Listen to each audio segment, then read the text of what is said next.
एकनाथ शिंदेने आणखीन एक आरोप केलाय, ती बातमी पाहूया। राम मंदिरातल्या चोरीच्या मुद्द्यावरून राज्यात विरोधकांनी सत्ताधाऱ्यांना घेरलेलं असताना उपमुख्यमंत्री एकनाथ शिंदेंनी ठाकरेंना खिंडीत गाठलंय।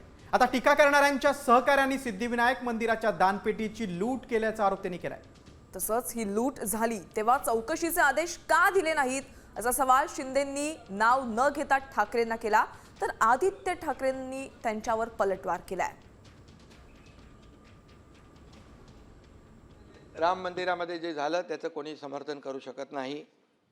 राम भक्तांना अतिशय वेदना झालेल्या आहेत आणि यावर कठोर चौकशी, कठोर कारवाई होते आहे। मोदीजी आणि योगीजी कुणालाही सोडणार नाहीत, ते जेलमध्ये तुरुंगात खडी फोडायला पाठवल्याशिवाय राहणार नाही।